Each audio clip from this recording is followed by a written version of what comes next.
Research is an action RPG, we say a hardcore action RPG set in the near future, and it's really all about one-on-one combat and cutting off body parts, using them to craft something for yourself. So you're playing in this game as Warren. He's a new employee at this company called Creo. It's like a big mega corporation. They're trying to solve a lot of the problems in the world. Creo really has the task to repair environmental damage by shooting rockets with payloads in the atmosphere that are supposed to heal Earth's atmosphere.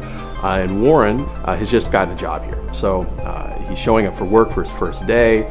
Things are a little mysterious, a little strange, but it's okay. He really needs the work. He gets his industrial exoskeleton applied to him, but something goes really wrong.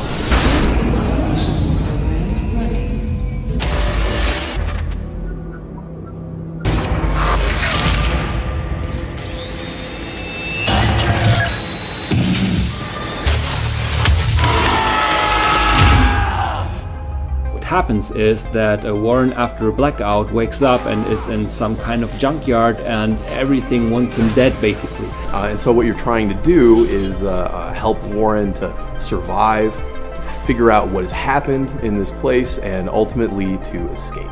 To create a believable and credible world, we concentrated us on three major themes, and it was the industrial, the corporate, and the futuristic theme.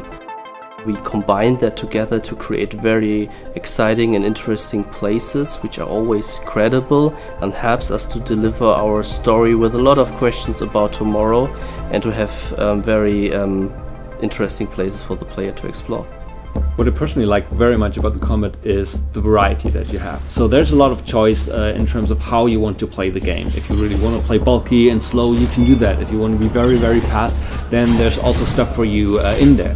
You can do it in a defensive way. You can block, you can dodge, you can duck, you can jump. There's a lot of stuff you can do. So when it came to the technical implementation of the combat system, we rely on physics-based hitboxes that are positioned specifically according to the input that the player gives.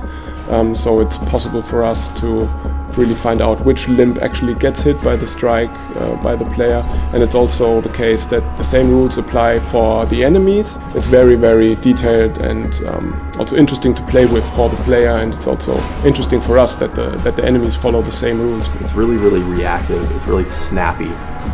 You really feel that you can impose your will on the game world.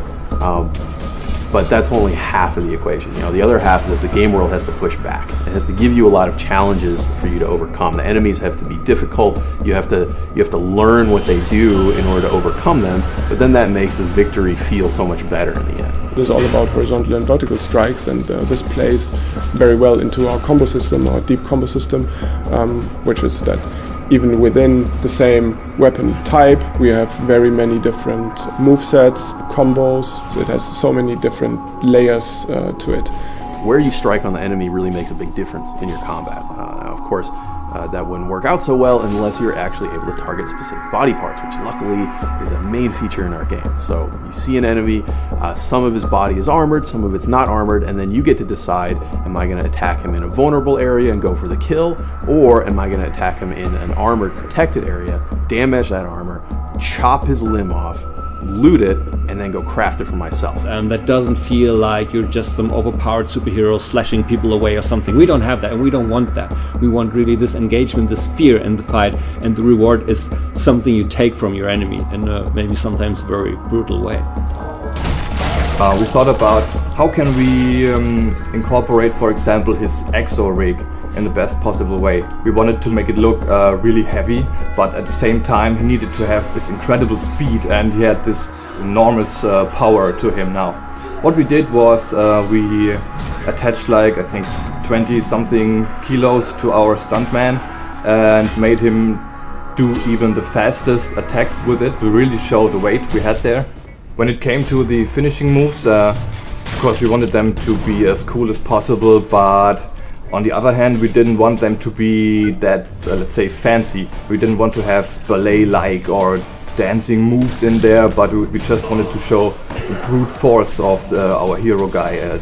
There is a sense of pretty dark humor in the game, so it doesn't really take itself too seriously. I mean, it's a violent game, but it's really about fantasy violence. You're basically fighting monsters, but you will also see that there were and there are a lot of people in this world, and some of them really had some issues with the new situation, and some of that you can resolve, and some things you just witness, but you need to pay attention.